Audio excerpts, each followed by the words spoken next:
Yeah, it's your boy, D. Harv, the voice of Heritage. Welcome to Straight Up On Game. We are back for another episode. This is episode 34. Yeah, call a friend, text a friend, get them on the phone and send them on in. That's what we want to see. We got sports, the draft, pigs, and all that coming up tonight. But let me introduce y'all to the host of this show, my man, D. Wright, the running back. Hey, y'all, what's going on? It's another episode. We are on episode 34. Without any further ado, we're going to bring on Bryan Welch. Hey, what's going on, everybody? Happy Thursday once again. 1 week since the draft. Let's break it all down. But before we break down the NFL draft, hey, it's the man, the myth, the legend himself, the food connoisseur of San Diego. It's Coach Billy Battle. Coach, welcome on in. What's up, everybody? What's good? Man, it is a beautiful day, y'all. It's a beautiful day. I don't know how it is in Florida, but in California, it is beautiful. That part. Yes, sir. Well, that's what I'm saying. Hey, we forgot to mention the voice of the Southeast, Coach Billy, too. We got two of the voices, on our show exclusive. So, hey, man, we feeling special right now, B. Welch. We got two of the main voices, man, on the show. Feeling good. All right. Fellas, it is 8:33 on the West Coast, and it's 11:33 on the East Coast, but we're getting the same information. So let's go, Bryan Welch. Let's start this thing off with a little B-ball. Well, a little B-ball, of course, from B. Welch. Hey, big news out of the Western Conference. I know D. Harv is really excited about this one. The Lakers eliminated out of the first round from the Timberwolves. That is in 5 games. It was frustrating yesterday. Now, the only thing is that you look at what happened yesterday. The question is, does LeBron James come back to the Lakers? Does he retire? What will happen there? And the question is, if he does return, who do they get to be the big man in that group? Because you have Luka, you have LeBron, you have Austin Reeves. But overall, let's talk about the game first. Not the best way to show not the best way to start have playoff basketball for the Lakers. Not their usual stuff, because it was shorthanded. It felt like the Lakers took a knife to a gunfight. It seems like. There you go. Really. Hey, look, man, we Lakers fans around here. It felt really bad, y'all. I'll say this, though. Well, we talk about LeBron retiring. LeBron still had 30 points. He had 30 points, in a game, and it's just Edwards, man, 29 points. Hey, look, D. Hart gets the butter knife. Hey, look, everything but, I know. But, look, check this out, man. We can't talk about anything but the GOAT talk after this conversation, because I've been a Jordan fan. I know we all got Jordan fans in here, man, for our generation. And I think LeBron might have failed that GOAT talk. I'm sorry. I don't care what nobody say. No. Michael Jordan is still the GOAT. After that performance, Michael Jordan is still top. Hallelujah. Oh, yeah. My own perception. I don't know. All of our viewers that's getting on right now, I mean, you can go ahead and leave some comments because we want to hear it. But I don't know. What's up, y'all? Talk to me, man. I LeBron failed, man. MJ will always be the GOAT. I don't care who come after him. Ain't nobody gonna feel it. Kobe, the closest person that came to that man. And Kobe's in his own world, man. Kobe's in his own world. But guess who he wanted to be like? Mike. Everybody want to be like Mike. Ain't nobody saying they want to be like LeBron. No. Well, the young generations. Even his own fans. They don't. In the last 2 months, he got more flops than he got NBA final rings. Well, see, that'd be like Mike was for the shoes, man. That was promote them Nikes, man. The Air Jordans when they came. Come on now. And he won them. LeBron Nike knew what they was doing, baby. Nike knew what they was doing. Snatched them At the end of the day, at the end of the day, I'm sorry. I don't feel LeBron is the GOAT. I think he had his run. I feel right. I feel he had his run, but we got to give it to Edwards. That young man popped up at the right time. At the beginning of last season, who knew who he really was, at the time until he really popped out, showing himself in the playoffs. And now he walked around. Did y'all know he had a victory lap walking around LA yesterday? Did y'all know that? It was all on the news. It's all on social media. He walked hear his about that. with a victory lap. Now that you talk about disrespect, man, slap in the face. He owned LA. I don't say he owned LA, but I say the dog would say, "Look at this fire, going fishing." Hey man, that right there, that tops T.O. slamming the ball in the middle of the star in Dallas. That man, I'm telling you. bro. That, I, walking the city, man. he walked the city, man, The people by himself. swarmed around him, just swarmed. By himself. Yeah. No security. Hey, you can't be mad at him though. Right. So let's get back to that, though, y'all. Let's get back to that. I know Bryan Welch got some more scores and some more points. We're going to get back to that point because I know Billy got a good point about them Jays. And I know, it makes sense, right? Nike knew exactly what they were doing, but let's get back to it. But, I mean, we talk about that game. It just felt like the Lakers wanted to be on a beach in Cancun today. It just felt like there was no motivation. It felt like they were in a different time zone, in a different time period when they were playing. And, hey, hats off to the Timberwolves. This is a team that's going to be very fun to watch. But also, watch out for another series in the Western Conference with Houston and Golden State. That game's going on, I believe, tonight or tomorrow. Mm-hmm. But you look at this game right now. Hey, look at the series. Guy right down the road from me, Jalen Green, a guy who played at San Joaquin Memorial, great basketball player. That's a Rockets team that is young, that has never been in the playoffs in a long time. And this team is playing, having some emotion. I mean, they're overthinking it sometimes, but a great victory against the Warriors. And the Warriors are kind of thinking right now, we don't want to blow this, because if they blow this, then why get Jimmy Butler? Jalen Green had 37 points. Yes, big time. 37 points. You talk about Steph Curry with 29 points. Now, you let a sophomore basketball player come in. He's a baller, though. I seen him play in high school. I mean, he's good. But at the same time, it makes me think, what's going on in Golden State? They didn't just win, right? I'm talking about the Houston. Houston just didn't win, y'all. Like, you know what the score was? They scored 130 points. Yeah. I ain't seen that since Magic. Literally, I ain't seen that. Well, I'm talking about Magic Johnson. I ain't talking about the Magic. I'm sorry, DR. I'm talking about Magic Johnson. Big show, baby. Showtime. Come on now. So I don't know. I'm just saying, do you think, and to our viewers, go ahead and, leave a comment, but do you think the time is up for our main man over at Golden State? Y'all know who I'm talking about. Do you think he's going to retire a Warrior?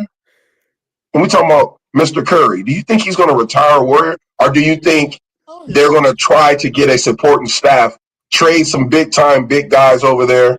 Draymond, man, he's a problem to me. I don't know. He's just not showing up. He always been a problem. Yeah. But always Curry's too loyal. Curry's too loyal, guys. Exactly. He's not going to leave the Bay. Yeah, that's true. Right. It's going to have to be the organization that do it. And the question is who you get. Go ahead, DR. Go ahead. It's going to have to be like Jerry Krause did the Bulls. Mm-hmm. It's going to have to happen like that for him, because he done put too much blood, sweat, and tears out there on that court for them. So that's like, if they trade him, like Dallas want to burn down the city over Luka, Right. I know that GM getting some threats. Man, Luka. Hey, Luka probably want to get back in his whip and go and drive all the way back to Dallas. He don't even want to fly. Listen. That's crazy. I think Luka go back to Dallas. I think that GM know he done messed up. So I just feel it that he gonna end up back in Dallas, especially after that half-season failure. That was ridiculous. Well, they said that was an NBA flaw, right? Like a flop from the NBA, right? It had something to do with the rules or something, or I forgot exactly. Excuse me, viewers, but I know it had to do with something like that. So it wasn't. I don't think it was the GM fault. I think it was something they missed, and Luka got the short end of the stick. And check this out though. When Chris Paul got traded to the Lakers, why was that blocked? He ain't no superstar like Luka was back then. I mean, he was good for his team, but why wouldn't they let him play with Kobe?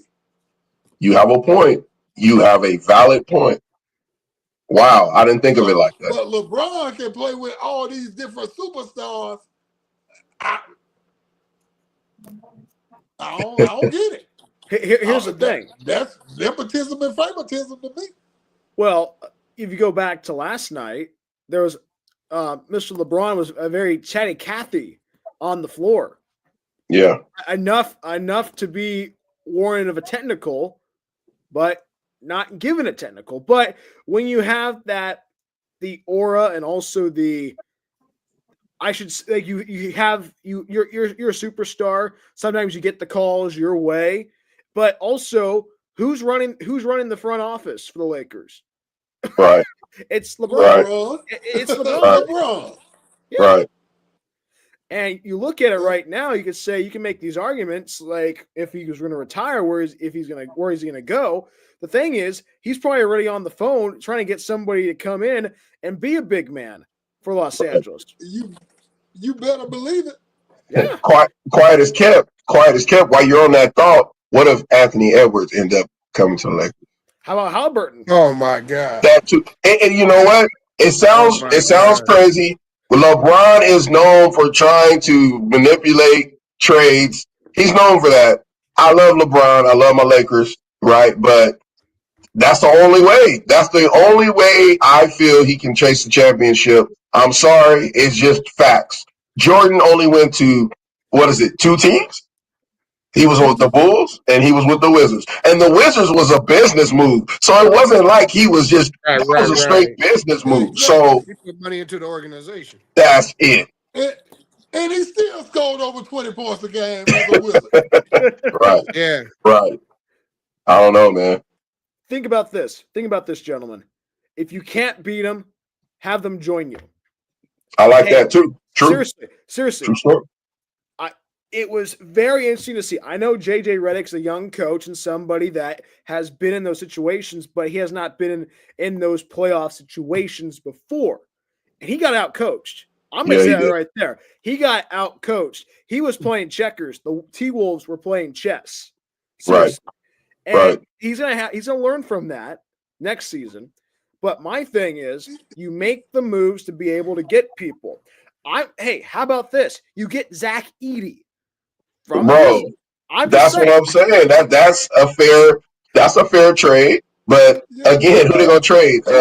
Ronnie deserve to win a championship is Ja Morant. If he stopped doing stupid stuff on the court as far as that's true too. I mean, the kid done balled out, man, for Memphis. Yeah. But he just needs like 2 more pieces to that puzzle. Yeah. Yeah. Maybe having the leadership of LeBron will help him be able to grow up, so to speak, on the court in Los Angeles. Yeah, if that does not necessarily, because look at the young squad OKC got. Mm-hmm. And take time, put them on OKC, and let them grow together. Mm-hmm.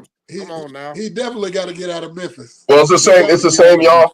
It's the same. Good point, Billy. It's the same thing with Houston. Look how young Houston is. If you think about Houston and their squad, they are creating something that's deadly right now. Them boys, this is their second year together like this, and they already deep, like, you know what I'm saying? In the playoffs, they balling.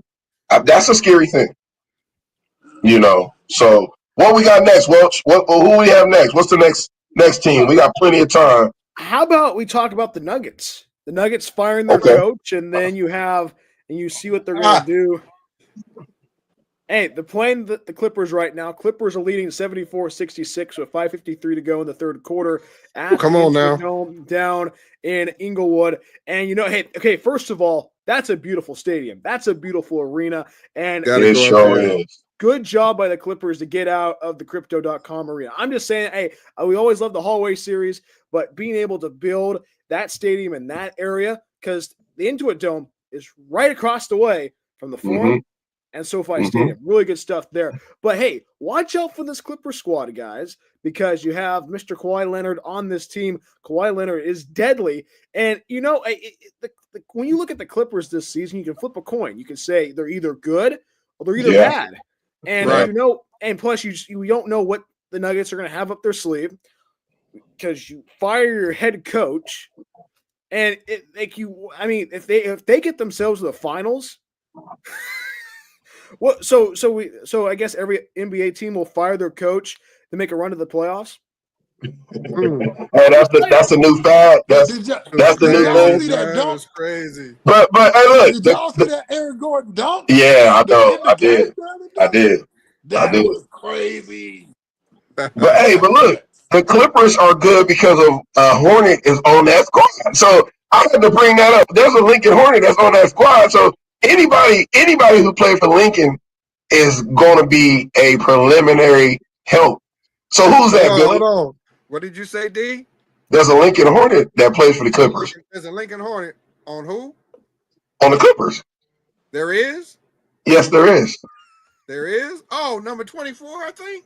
Yeah, I think that's his number. I think that's his number. Yeah, that's his number. Yeah. That's it. Mr. Norman Playoff Powell. Norman Powell. Yes, sir. 14 points for Powell right now, 20 points for Kawhi Leonard, Zubac with 8 points, 21 points for Harden. Hey, this team is moving pretty well. And hey, James Harden has not gotten injured yet. Cross our fingers, seriously.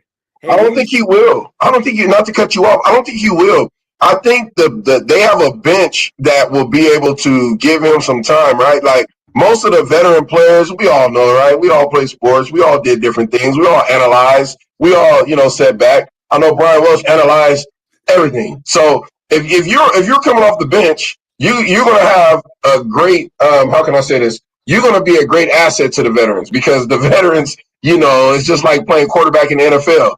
People say, "Oh, this guy is just so good," but if you play 20 years or 15 years, you're going to know exactly where everybody is. You're going to know the moves before they happen. And that's the same thing with the NBA. So, man, kudos to the vets. But I think, man, the Clippers, I think they're going to make some noise. They could be the team of LA after this year. Who knows? Or California, depending on how it plays out. Ooh, how about this? If we're talking crazy picks, LeBron to the Clippers. I don't know if it can happen, but just think about it. Just think about it. I'm just saying. I'm just saying. James Harden and LeBron.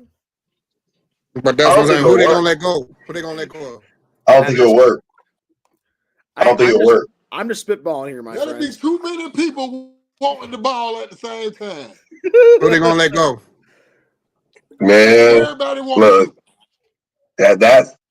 I think the Clippers, even though they are, I like that idea. I feel LeBron at this point of his career, no matter how good or no one's going to pay that much money but the Lakers right now. He's at the end of his contract, and the end of his contract is a lot of money. It might be damn near the biggest contract ever in history, and I don't think teams are willing to, let's be real, man. The last 3 years, he ain't produced in the playoffs, man. It's hard. It's hard to say this against my man. This quarter here. But he's not Kobe. That's the difference. Kobe, and Kobe's a GOAT. I don't care what you say. If you're thinking about the GOATs, I'll say Michael Jordan. I'll say Kobe Bryant. And third, I really don't know. I really don't know. You say Kareem Abdul-Jabbar, but yeah. I mean, the dude was 9 feet tall playing back when guys were 5'11". He was a baller, Bill Russell. Yeah. Bill Russell.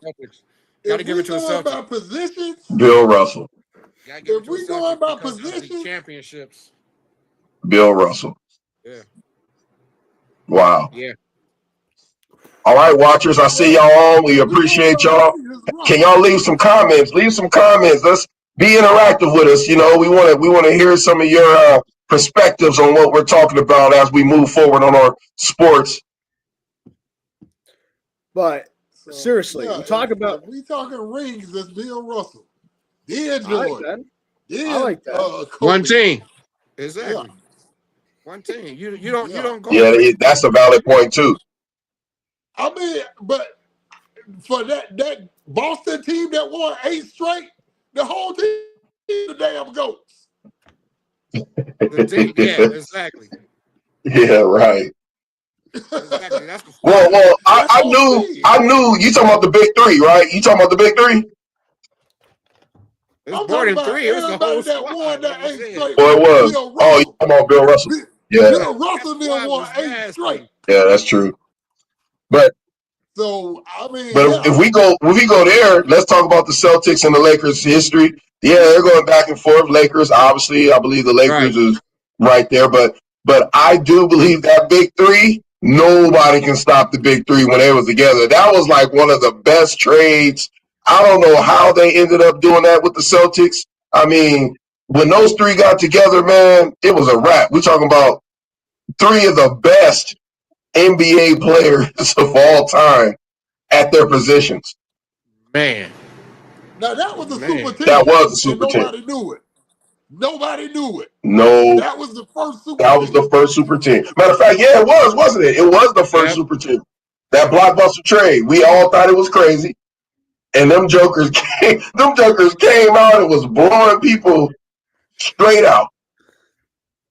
You know, Welch, who we got, man? I know we got probably a couple more before we go to commercial. Then we're gonna open it up.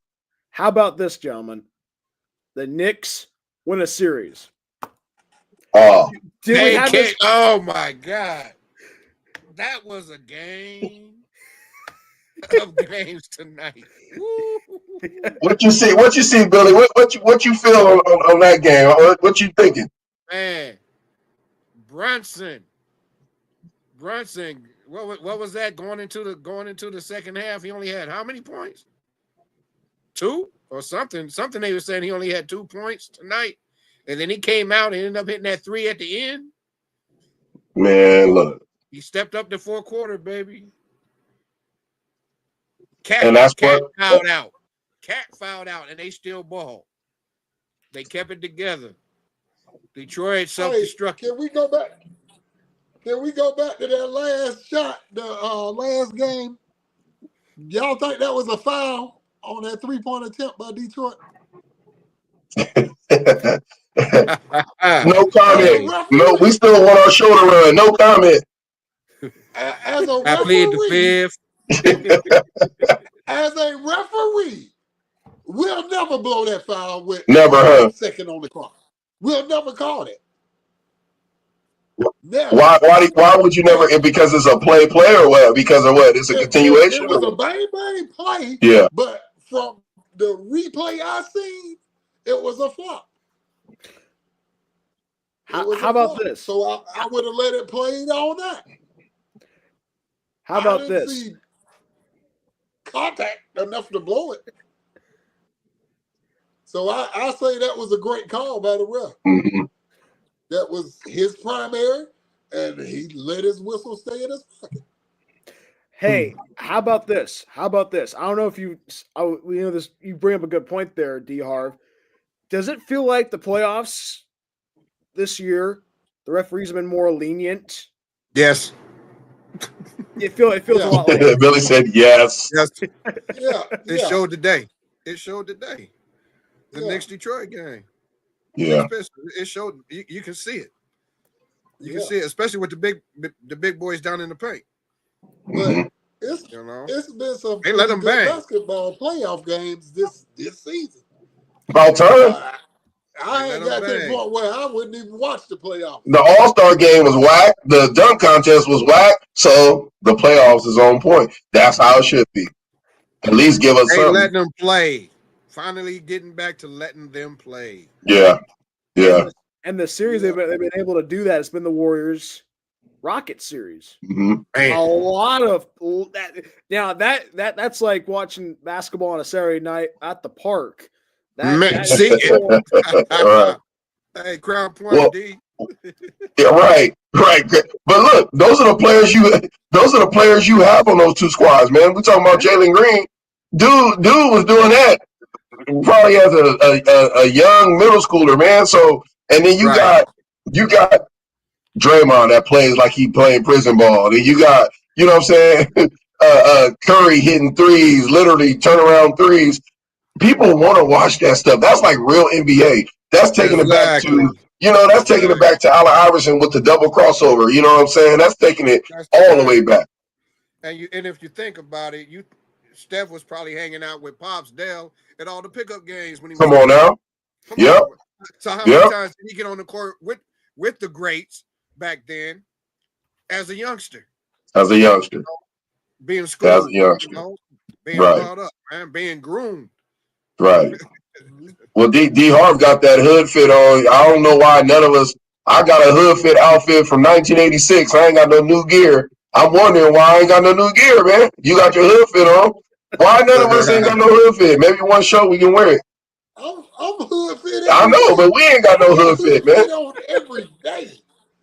Hey, I need a muscle shirt to go so I can show when I have it out there, y'all don't come. Hey, look. Hey, let me get this in there.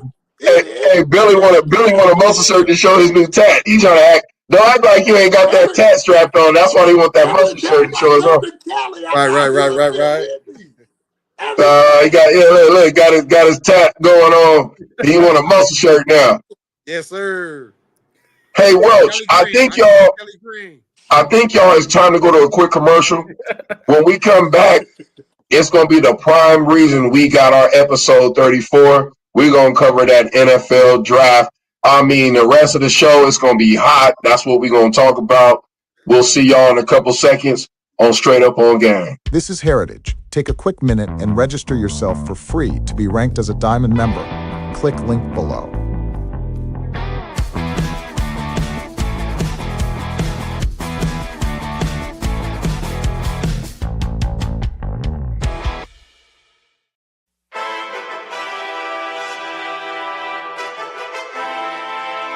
There's too many guys here that should have been recruited and weren't. I want every one of you to get a chance to go to college and get a chance to play the great game of college football. We'll have 50-plus colleges from all over the country that want to get good football players, and that's where you come in. They're coming out and they're looking for talent. Today is about showing up and showing out. Today is about opportunity for you guys. Use that second chance to your best of your ability. This is your chance to sell yourself so you never look back and say, I never had a shot. We really look for who wants to compete, who's going with high effort, who's competitive. The opportunity was there, so, took full advantage of it, and we're so grateful that we got to come out here and compete. 1 in 3 of you will get a scholarship, and that scholarship could very well change your life. You showing these coaches you mean business, go in, sell yourself, tell them why they should sign you to go play football at their fine university.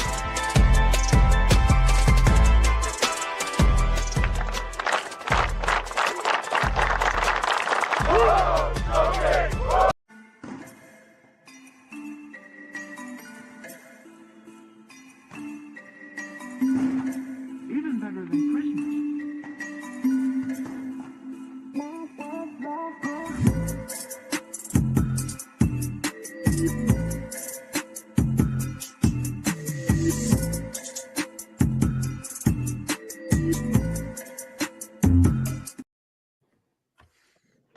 Hey.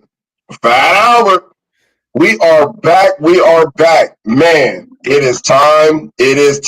What the world has been talking about for the last 48 hours. I need some sleep hearing the same stuff. But we're going to cover it because we're a media outlet and we're definitely going to talk about it. Hey, to all of our viewers, thank you for tuning in. Tonight is episode 34. We're talking post-NFL draft, the 411.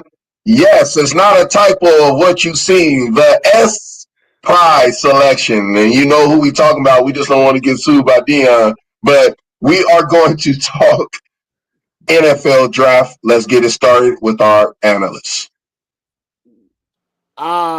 I want to talk elephant in the room first, but let's talk winners and losers of the draft. Let's go winners. Who stood out to you guys that won the draft? Them Cowboys, baby. Oh, there they go. There they go. Raiders. Oh, you and Adam go to his closet. Oh boy. Hey, actually, meanwhile, as D Harv is getting hit, pulling this Cowboy jersey way in the far back of his closet, trying to get it out. Coach Billy, you bring up a good point there. The Raiders got a really good draft class, and finally, somebody that actually knows how to do drafts. And Pete Carroll, somebody who's been in that war room many times. Oh my gosh, the Cowboy Snuggie. Oh my gosh. Really? Well, that's how y'all are every season. After this, when the regular season is over, you get in the Snuggie and take a nap for the rest of the off season. Oh, now here we go. Oh my gosh.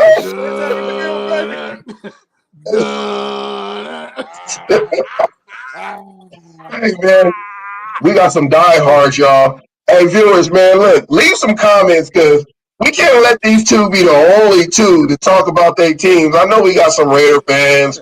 Leave comments. Let's go. Let's start this thing off right. Go ahead, B. Welch. But hey, the Raiders got a good running back in Ashton Jeanty. We've been talking about this. You can go back in the tapes for months. I said they're gonna have to pick Ashton Jeanty because it makes sense. You get Geno Smith in the offseason. You gotta get a good running back to be able to run well in the backfield. But also for me, one thing that stood out to me in the draft was, especially in that day one or day two, was the Giants.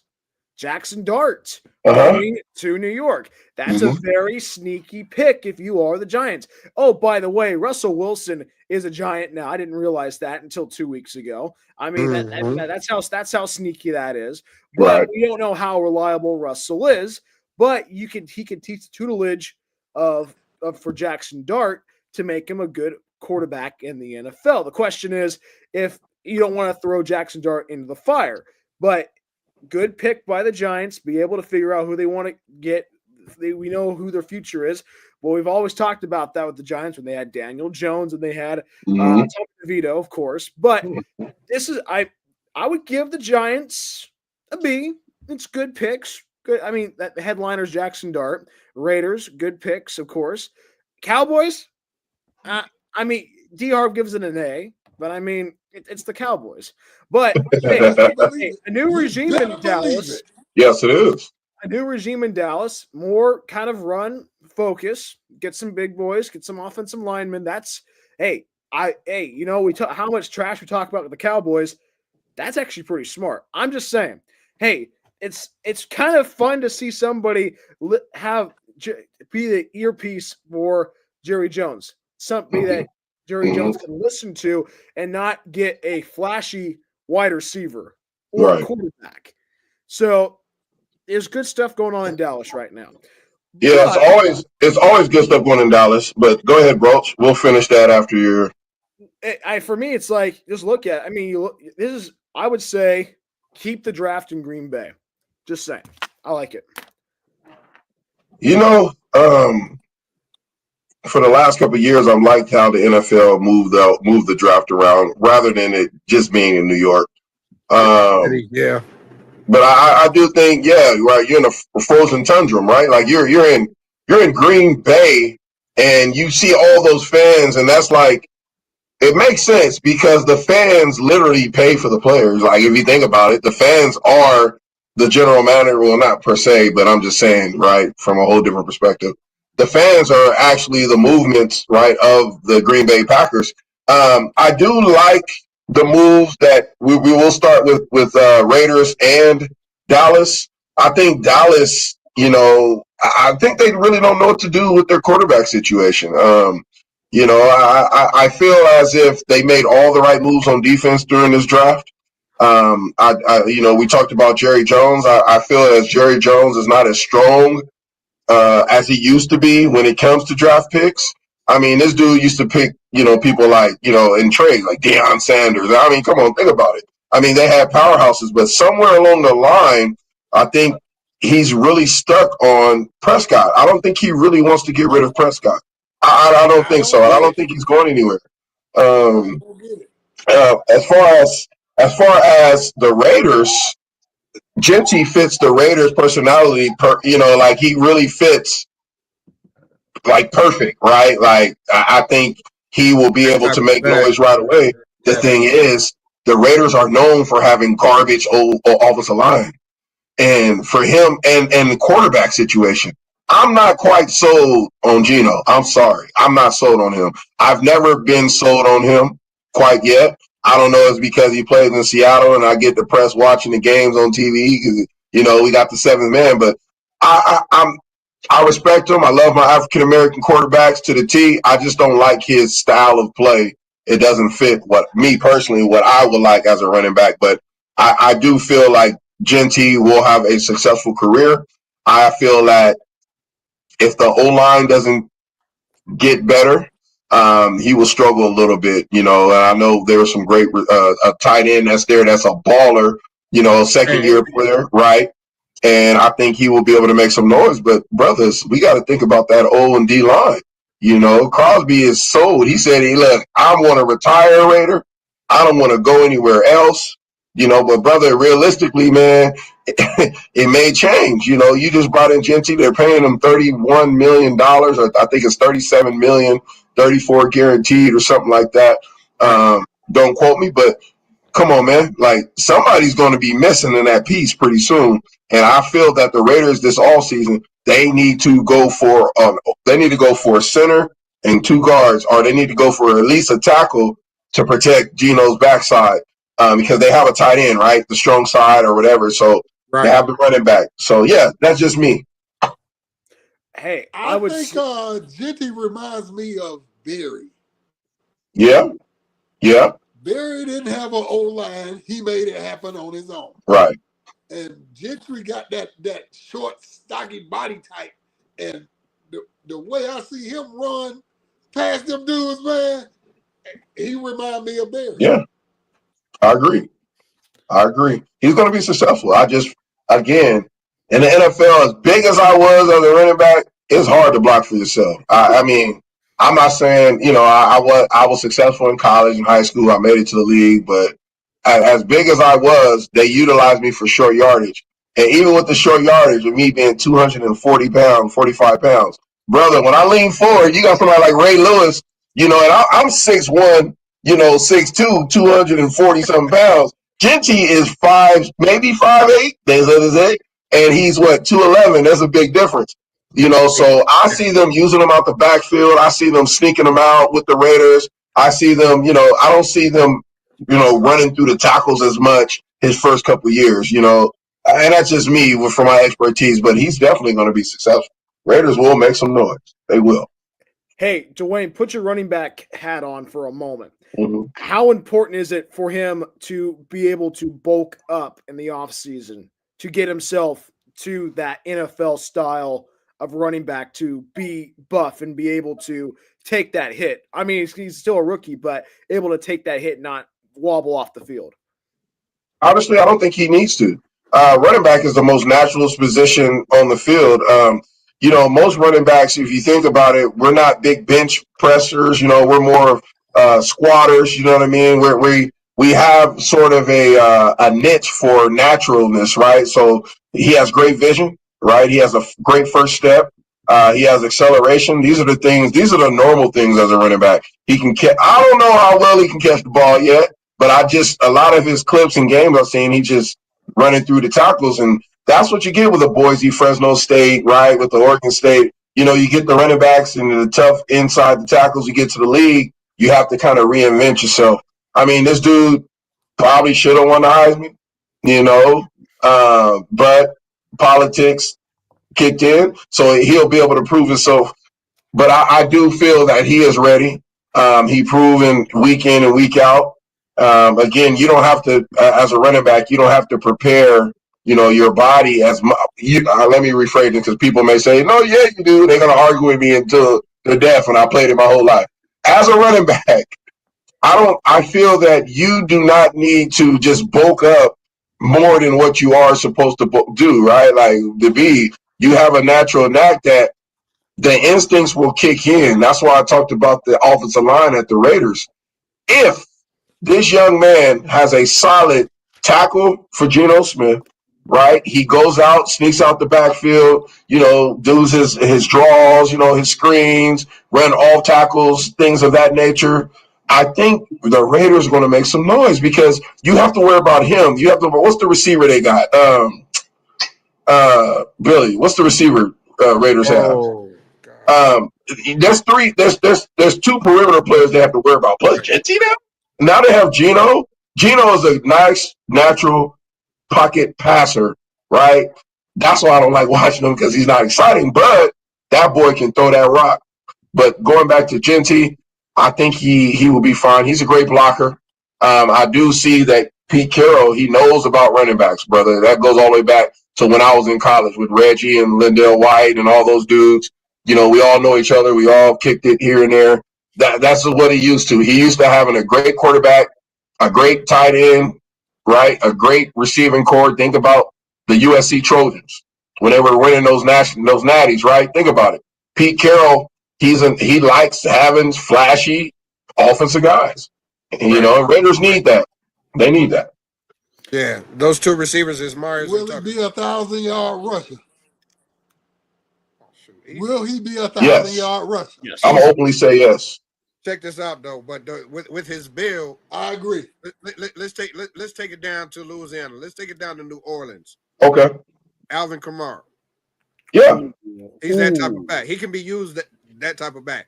But like we've been saying, we don't know how his hands are. If he got the hands, it's a wrap. It's a wrap. Mm-hmm. It's a wrap. Mm-hmm. That's just gonna make him that more deadly. Right. True. Well, we all know how that's going to be. I know Welch is probably going to bring up some stuff next. But go ahead, Welch. Before we talk about the elephant in the room, let's just talk about how great the Jaguars are and being sneaky and being being able to dupe the Browns. I'm just saying, I know it's the Browns. I know it's the Browns, but Travis Hunter in a Jags uniform makes the AFC South exciting. Just saying. Well, shouldn't our Florida guy answer this question? Because he ain't got no hope in Dallas, so he might as well talk about the Jaguars. Two-way player. Right. I like the pick. Yeah, he gonna be successful. But that's what else though? What else, D. Harvey? Is he just gonna be successful? What is he bringing to the table? You think? What is he bringing to Jaguar, like to Jacksonville? What is he bringing? Like he bringing excitement. Okay. He gonna make a lot of teams double and triple teaming, so that's gonna open up the offense for somebody else that need to learn how to catch and run the ball too. So it looks good for Jacksonville to me. Yeah. Well. Right. Wow. Okay. And here's the question. Yeah. If Travis goes to be a wide receiver, that's an extra weapon for Trevor Lawrence. And when was the last time we talked about a wide receiver for the Jaguars? Brother, not 20 years ago. Yeah, exactly. It's been a minute. Yeah, we have not had a high level wide receiver play for the Jaguars. And quarterbacks and running backs down there. Keenan McCardell. Yeah. Yeah. That was the last one. And they were garbage, and he was balling. So, and you just remember the name because he was balling. Hey, when they had Drew at running back. Yeah. Fred Taylor, they had Fred Taylor. See, that's what I'm saying. The marketable players. Like, I do remember the Jaguars because they had flashy uniforms. They played in a beautiful stadium. They always had those key players, but they couldn't win when they needed to. And they had the coach. They had Matt Jackson. They sure did. Yes. But there's a lot of what ifs. If the Jaguars beat the Patriots in that AFC Championship game, think about that. Think about that. Hey, that almost happened. That almost been a Jaguars Super Bowl. It almost was. It almost was. If was a fifth, as my pops would say. If was a fifth. That's an old school term right there. If was a fifth. Hey, we do have Making the walk. What's going on, gentlemen? Genty reminds me of Jamar Gibbs, similar stature and both explosive. Man, that is a great point. Making the walk. You are right on. Yeah, he does, huh? The way he's shaped. Yeah. Yep. Yeah. I mean, making a walk. Are you a Raider fan? Man, that's a good comparison. Yeah. That really is, man. That is. I don't even know who that is. Well, of course you don't. Of course, Dallas fans don't know nothing but what's in front of them, and that's not no championship since 1990. Whenever the last, what was it, 92? I'm gonna have to Google him. What year was that? 93. I was not even thought of. So I mean, I don't even. I don't know, man. The last Super Bowl Dallas won was 93. Ooh. Okay, I'm 40. I'm 42 years old, bro. Do you know how old I was in 1993? I was 10 years old. I was 10 years old the last time. That's 30 years ago, D. Harv. How can you even be a Dallas fan and y'all ain't even? Oh, here we go. I ain't getting to the second one, making a walk, but making a walk says Jags do have Brian Thomas Jr. over 80 catches and over 1,200 yards. They're not completely empty over there. That was a great season. That is great. That's actually a phenomenal season as a receiver. Yeah. The team was irrelevant those the last few years. You know, they ain't making noise like that to get in the playoffs or nothing. Oh no! Oh no! Making a walk. We're gonna have to delete you, man. We're gonna have to delete you off of the. You are what? Like D Harv? Well, man, you got this dude. You got this dude going crazy. You have made his night. Facts though. Why y'all haters? Y'all haters tonight. So, gentlemen, we've talked about the winners of the draft, and now we got the losers of the draft. I know the chat, and I know our viewers are tuning in for this moment. I would say losers of the draft would be the Browns. How do we know you're gonna say that? Well, how do we know? Well, in what sense? Well, you get two quarterbacks in the draft, and then we're gonna hit the subject right now. Bargaining chip. Yeah. You look at what's going on right now. You see the reports about what happened with us. I don't think we were going to expect him going to the 5th round. I didn't have it.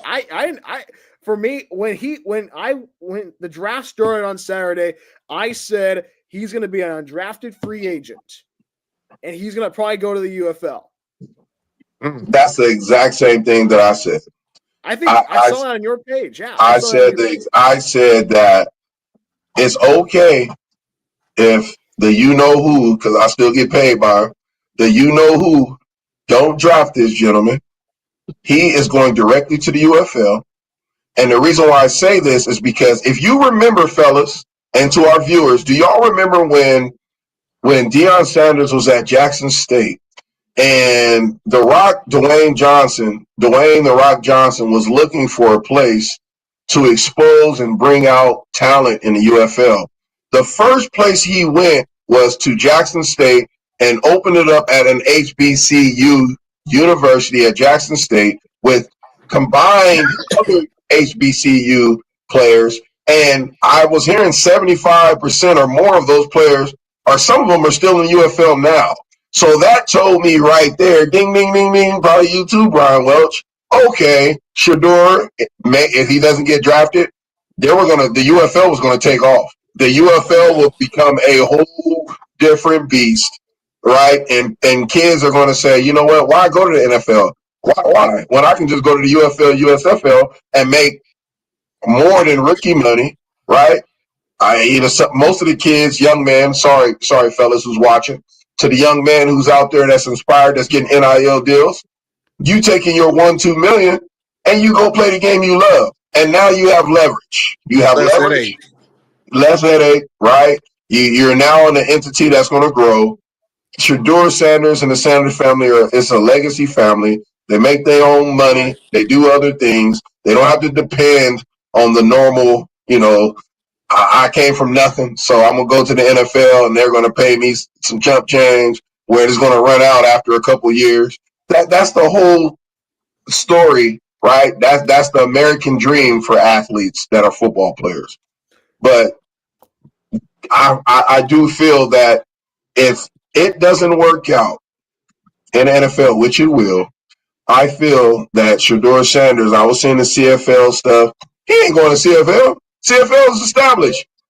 That young man is going to go to the UFL, and they are going to create a whole different monster. I don't know. That's just my thoughts. Well, how about this? When the UFL was called the USFL, way back in the day, there was a guy that played in Los Angeles. That guy was named as Steve Young, and that guy signed a huge contract. Right. And hey, look where he went now. My thing is, if Shador went to the UFL, that what if it feels like we're back in the 80s and the USFL and the NFL are going at it back and forth. But a lot of people were talking about on the draft, they were talking about because Shador was not represented by an agent. The family was representing him. There was a couple of questions. If he did not get drafted, he would probably go back to Colorado. But if I know it's it's hindsight 2020. But if he didn't get drafted and didn't go to the UFL, would he have gone back to Colorado? Ooh.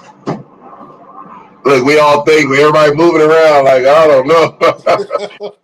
I would like to hear from some of our viewers. I want to know what their point of view is too, because I do feel that it doesn't matter if he went to college or didn't go to college. Regardless, I wouldn't know. I was part of that American dream that I came from nothing and they paid me a couple $1 million and I felt like I was on top of the world. And then when it's all gone, then what you got to market. But this young man, come from a legacy family that already had money. So regardless if he didn't get drafted or not, he still was going to be in a better position than 98% of the young men that are trying to make it. So that's just a hard argument to follow, right? Because Deion Sanders, wherever he's been successful. Pop winner, high school, it don't matter, caps, whatever he touches is successful. So how dare America get mad or whoever of someone who is building their family from nothing and building a legacy?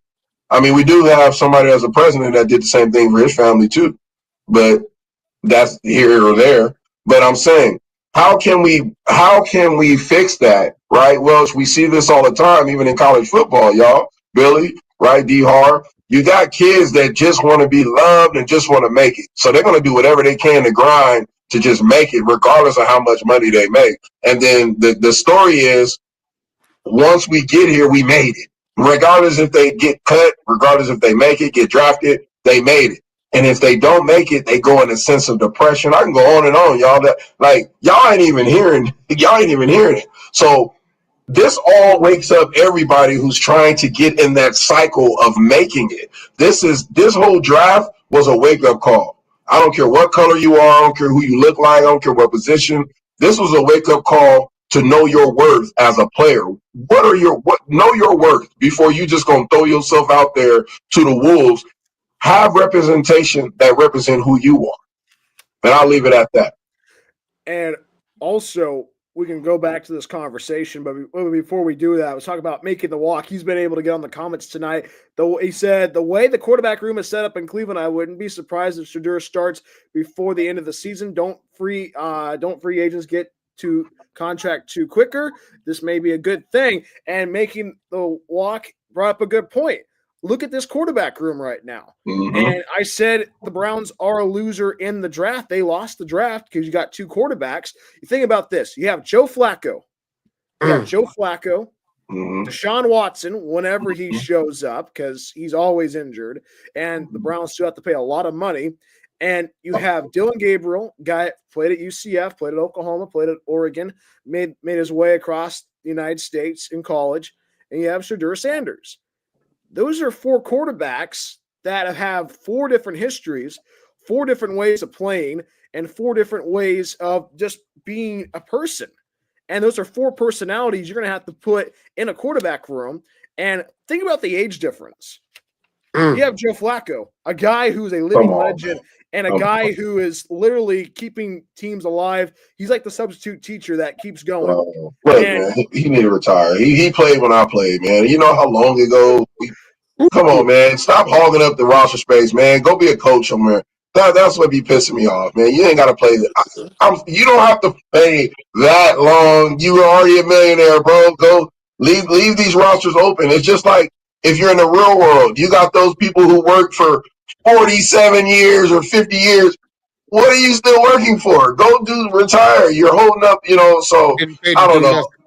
Yeah, like for what? Like leadership nowadays, when you're 20 years older than these young guys, they have their own.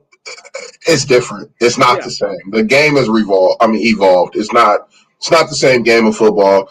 I mean, I don't know why they're holding Flacco. Nobody else is going to pick him up. So, after this, when he's done there, I don't understand. Like Elway and Aikman, man. Right. Out of there. Right.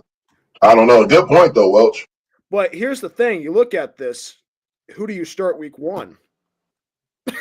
Who do you start week 1? Do you start Joe Flacco? Watson won't be starting at all in the Browns uniform anymore. His time is Right. up. Well, you know what? I say play the rookies. Go half and half. I say go half and half. Go 1 quarter, 1 quarter, 1 quarter, and 1 quarter. See what happens. They did that when I was in Buffalo with we had JP Lossman, and then I had I can't even think of my boy's name. Man, that's crazy. But we had a rookie quarterback. We got drafted. Right. And remember they did that. And then JP Lossman was done. He couldn't handle it. And then there you go. So I think the open competition. Right. You know what I mean? I think that's something they should do. I do feel Shedeur Sanders is the best quarterback in that room. Naturally, he's the best passer that's in that room. Flacco would have been if he was 20 years younger, but he has a strong arm, but he's just not old enough. I feel that the Browns know exactly what they were doing. They're every year in the draft, not every year, but every other year, you will get a team that does this. They will draft a couple of the top players, and then, they'll let them battle it out, and they will use it as a pawn. I think it's a pawn. I think the Browns did a smart move. They were smart. This was probably one of the smartest moves in the NFL because, for one, Shedeur is going to sell you tickets. He's going to sell tickets, and he's going to be a great community Samaritan. He's going to go do what he needs to do because he was brought up like that, right? I feel the other fellas ain't going to sell nothing. I feel Shedeur Sanders will give you the best product. If you want a natural young quarterback, he's 23 years old. He's the youngest in the room. He's been around the game since he was in Pop Warner Youth. He played defense at a point of his life. He played receiver. He comes from one of the best players ever to play the game, the best athletes. I mean, he's been around professional football his whole life. So his mindset is different. Why not? Yeah. And also, think about this. The Shedeur Magic going to Cleveland and the videos that they've been doing when he was at Colorado. That's going to be fun to see what they're going to do in Cleveland. And you know what? For me, I would not mind seeing a Cleveland Browns Hard Knocks. That's going to be. I'm just saying. I just want to put a camera in that quarterback room. I just want to see what's going to happen because you have 4 different people, 4 different personalities, 4 different ages. And you're gonna. For me, it's like the Browns have had quarterbacks that they've gotten. Johnny Manziel, guy didn't really pan out. Baker Mayfield, the Browns missed their chance with Baker. I'm going to say that right there. I mean, when they traded, Tampa Bay is probably thankful they have him now, but the Browns do not have the best track record with getting quarterbacks, the mentorship, and also the chance to have the confidence to be able to play. you're thrown in week 1, go out and have fun, bring your hard hat and lunch pail, and I'll give you a stack of Band-Aids afterwards because when you get beat up. So for me, you got to be able to have a good sense of mentorship to be able to set yourself up when you are in the summer and also when you get into preseason. Hey, duke it out. Right. Make it feel like a real football game, because in the preseason you see different people, but make it feel like it's the real deal. If you're Shedeur and Dylan Gabriel, take the gloves off and go for it. Right. Here's my thing with that. It looks like we have the grandfather, the father, the son, and the grandson. And don't forget about Pickett. I forget. Yeah, make he's a step grandchild. So now we mixing it up, like you said, with the different age groups. Mm-hmm. Are the vets going to step up and be able to lead, or is it going to be the youth and athleticism? Which route do they want to take? Well, look, Shedeur Sanders, they're going to send him through the regular, Billy. They're going to say, look, as a rookie, and he's coming in a 5th rounder, and he's known all over the world, man, they're going to tie that fool up. They're going to tell him, I need $15,000 worth of food for the old lineman. Oh, he's going to go, I promise you. He's going to get it. He's going to get it. He's going to get, and that's the Shedeur that I would like to have a camera in there and see, because from what I hear from a lot of my peers too, he's very mature though. No, he's very mature. Yeah. He actually can handle these situations. And that's the same thing with the media. People were looking for him and his family to be like, oh man, screw y'all, and I'm going to, but no, he rebutted by saying, I'm so thankful for being able to get drafted. Now, right there, that tells you about character. Because if it was me and I was in his situation, I would have been highly upset. And I didn't have the money and all that good stuff at the time. You know what I mean? But he was just brought up right, man. And they're great believers. He would say, believe in God that he put him in that situation. And that was what you want in a quarterback room. That's what you want. Yeah. Because what I would have done, I would have flipped the damn table. I would have thrown my damn bro. But I would have. D-Hall would have lost it, boy. Yes, sir. But if Shedeur did that, that would kind of like be a turnoff, because he doesn't know how to handle the pressure. But you bring up a good point there, Dwayne, because he knows how to handle the pressure, because he's been in the limelight his whole entire life. I'm telling you, it's a difference. Yeah, you're able to handle the media, able to handle teammates, and because knowing him, he was probably in those locker rooms when he was 6 months old. So I got a point. Think about this, and I'm going to add my own sons into this. Think about this. Every person that y'all know that have a son or sons that either played in the league or was high college players, and their son was in the locker room, you see them around, you cannot tell me they're not either successful or on their way to the league. Yeah. Let's be real. So you're telling me that this young man, and for all the naysayers, this young man wasn't prepared? Yeah, Deion comes off as arrogant. Dude, he's an entertainer. When we make it to the NFL, we're there to entertain. This is what y'all ain't understand. Exactly. You're an entertainer. Just like if you watch the NBA. Just like if you watch wrestling, they're entertaining. That's what the NFL is. So you taking it personal and saying, man, this dude, he wearing all these chains. Of course he is. He's trying to sell to take care of his family. He's trying to make money. Yes. What? Y'all ignorant to be thinking like that. I'm sorry. But if I was in this position, man, come on. Yeah. Florida State. Jewelry don't make the player. I mean, if you got the money, flood it. But both sides of it, y'all. I'm looking at both sides. What's the difference?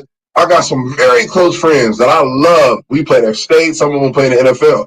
Some of them came up already with families established, with a house waiting on them when they graduate, without the NFL, right? Bank accounts with money in it. But they have lived a simple life. Their parents lived simple lives and made sure that they have the nutrients and things of that nature, right? The foundations to be able to handle this stuff. Okay? Same thing with the Sanders family. Let's take all that out the picture. Let's take a regular kid. Half of these kids that didn't have that, they will approach all this stuff differently. You got dudes buying, okay, yeah, Deion Sanders' kids going to buy Ferraris and stuff. Bro, they're already millionaires. Okay, duh. But then you got a kid that's coming from the hood. Of course he's going to go buy 20 cars. Of course he's going to do that. He had no credit. His family didn't grow up with money in their pocket. Right. He didn't have no bank accounts. Some of them might did. Grew up on food stamps. High school wasn't worth nothing. Yes, they're gonna go out there and buy stuff up. But that don't mean they're dumb. That don't mean they're arrogant. That don't mean none of that. That's just they feel that I talked about the American dream. The Sanders family has already lived the American dream, so now they know they work. That's the difference between Sanders and a regular kid that maybe not been as exposed. They know their worth. So why not? He get drafted 5th round. Who cares? He's marketable. I don't care. He's number one leading. I'm a Sanders fan, the whole family. So he's the number one leading in jerseys right now. And he a 5th rounder, first in history. So you gonna hate on that? He ain't played it down. You can't hate on that. That part. Shaq. But I want some of the viewers to get on because I feel like we're all talking to each other. And I know we got some great facts, and I know making the walk, you are our Hall of Famer, our MVP for today on our show because you bring up some great points. Definitely. And hey, we've talked about it, and I want to see what Shedeur can do week 1. If they give him the reins, the Browns game will be the number 1 watched game in the NFL. Yeah. I'm just saying. Just saying that right there. And hey, you know what? It's all the talk, all the chatter, but he's able to get himself onto the field. But hey, making the walk with another great comment. If Arch Manning goes through the same path next year, do you think he'll go the same way? It'll be interesting. If his granddaddy involved. Yeah. Let me tell you right now. Absolutely not. Absolutely not. I mean, we're talking about families. These are legacy families. Thank you, making the walk for. These are legacy families. Absolutely not. Right now, there's deals being made behind the table. Nobody knows this. You have to really play in the NFL to know what goes on behind these closed doors. Deals are being made right now for next year. Know that. Come on now. So GMs are sitting and smoking cigars and talking and drinking wine and, hey, man, what if we do this? This is the most richest nonprofit billionaire business in the world. You don't think people are talking about what's going on? Of course they are. But Arch Manning will go number 1 next year. He will. He will be the first pick. God forbid injury or anything. He will be the first pick of the NFL draft next year. And I'm guaranteeing that he's probably going to go somewhere like a Dallas, or because Dallas ain't going to win no games, or, Jets or something like that. But I do feel that he will have his way. And I think it will look a lot different from Shedeur Sanders. And how about this? As D. Harv is giving us the stare of the Dallas stare. Right. Think about this. You send him, if the Saints draft him. Oh. I'm just saying. I'll go get a jersey. I promise you. If the Saints want to get a QB, ironic. Yeah. Because grandfather was there, and now he'll be able to be in the Big Easy, and Yes, I am. Oh my word! But getting back to it, you have to look at it. You got to think about this. Mm-hmm. I don't think the Saints want to tank the season, but think about building some draft capital, be able to make some trades, especially in the offseason, to be able to put yourself in the best foot forward in the first round. I think Kellen Moore is going to do some great things in New Orleans. Yeah. And the biggest question mark right now in the Big Easy, who's going to start?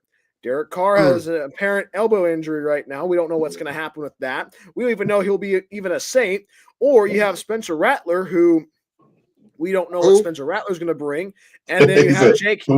Yeah, exactly. And you have Jake Haener, who started a couple of games, Fresno State guy that played and grew up in the up in the Bay Area, guy who has got thrown to the wolves a little bit last season. My roommate's a huge Saints fan, so I've seen the Saints trilogy throughout the season last year. Watch out! This Saints team will be pretty good. You just have to get that big question mark. You have to find a QB, and if the Saints get Arch Manning, I'm trying to think of the comparison. It's going to be that big for the city, and as well because it's a brother coming home, back home. It's like the Return of the Jedi, and Arch is here to save the day for the Saints. I'm just saying. Three teams that he gonna want to go to: the Saints, the Colts, and the Giants, and the Broncos. Oh, I mean the Broncos have a quarterback already, but. Well, just put it like this. Did you hear what I said? The original teams. I got you. There's two GOAT. There's two GOAT. No matter what people get mad, black, white, orange, blue, no matter. There's two GOAT quarterbacks in the NFL. One is who else? Mr. Manning himself. Right. We're not talking about Eli. We're talking about Peyton Manning. And there's another GOAT by the name of who? Who's the other GOAT? Can you mind tell me? Tom Brady. Those two gentlemen run the quarterbacks of the NFL. Okay, no matter if you get mad or not, that's just what it is. That's how it's made up. If Mr. Manning calls that organization and say, "I'm sorry, but this is just don't sit right with me. This doesn't sit right with our family." Do you think ain't nobody gonna make no moves? Come on now. They will, because these gentlemen are legacy, and I'm going to keep saying the legacy word, they're legacy families. That's what keeps sports going. That's what sells tickets. Right. That's what keeps that's if you turn on the TV, I guarantee you'll at least see one Peyton Manning commercial somewhere. You will see one Tom Brady commercial somewhere. Right. You made it. Yeah, you made a good point earlier too, little bro. Yeah. A lot of moves are going on right now. That back nine is on fire. Yeah. Tom Brady is dealing with what team right now? Raiders. Who's he been dealing with lately? So don't be surprised a trade go down and Shador still ends up in that silver and black. And Raiders. Mm-hmm. And that silver and black. Tom Brady worked with him earlier. Yes, he did. He trained mentally. There's a method to the madness, baby. There's a method to the madness. That is a possibility. We have 6 minutes, and we got to get it all out. We got 6 minutes before our show comes to an end tonight. We went over for the fans today for our viewers because this drive, and we're going to continue. I want to continue this episode, and I want to bring in more of our viewers because we're a viewer show. We want to bring some viewers on to the show. I think that'll be awesome. Making the walk, man. We want to invite you. You can send us a message. You can, however you do it, you can send us your IG, whatever it is. We want to invite you on to our next show because you have really good points. And we're going to continue this draft talk because this is huge. You can talk about this stuff for weeks, man, because it's all the game. It's all the game at the end of the day. Right. It's a money game. And real quick, D, AFC West, 2 Lincoln Hornets, Kansas City Chiefs, Keyshawn Smith, wide receiver out of SMU was invited. Rookie minicamp. Yes. When the Vegas Raiders, they have a cornerback from Colorado, Herman Smith III. Played out in Jacksonville, went to Iowa State, finished up in Colorado, back with Dion. He was invited up there with them. So, yes, big things, baby. We still putting them out there. Still putting them out. The best thing about all this is it's the neighborhood that these gentlemen came out of. So now they're inspiring the kids to make it up out of there, and no matter the road. And, we talk about that's why we do the heritage, right? Like, we just want to give these kids an opportunity to make it and see what it is out there. You know what I mean? I'm just proud of those young men.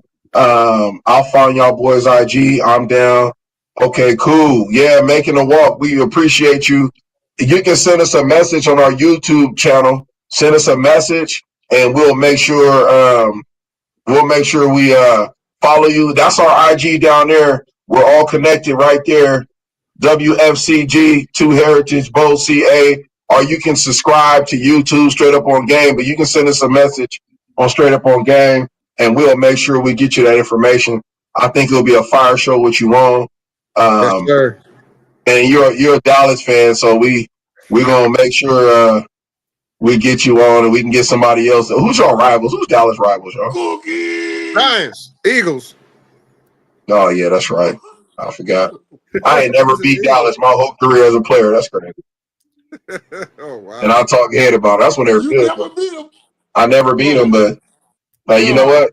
They didn't look like y'all. They didn't look like y'all Dallas Cowboys now. I can tell you that. That part. Exactly. Oh man, fellas, we're gonna close out in a couple of minutes, but we're gonna thank all of our viewers. We appreciate y'all so much. Subscribe. Hey, look, we all on here doing this thing for free, but we really trying to make it big and make it bigger, and we want to get the message out to everybody. We're a fan show. We're all about our our young, inspiring athletes and students, from high school, from elementary, from wherever. But this is a late night show, so we do catch a lot of our older high school and college players inspiring. So yeah, share the wealth, share our show, and we'll be sure to get back with you next week, next Thursday, when we come back. Fellas, we got any closing words? Oh, so yeah. Shout out to everybody that got drafted and the unrestricted free agents that got signed. Hopefully, you got the skills to make the teams. Good luck to everybody. The reason why I ain't no people from Florida on this show, because they sleep. And Exactly. That's why I ain't no Florida people ever on this show. But I'm trying. Trust me. I'm trying. Well, we got a brother, y'all. We got a brother that played in the league that's going to be joining us, I believe, from Florida. Well, he's out in Florida. So next week, hopefully, we can get him on the show. Of course. Hopefully. Oh, cool. Hopefully. All right. Yes, Billy, you want to close us out today? We do thank everybody for coming through. Man, very good information that we put out today. Stay tuned next week. Straight Up On Game. Yes, sir. You better know it. Peace.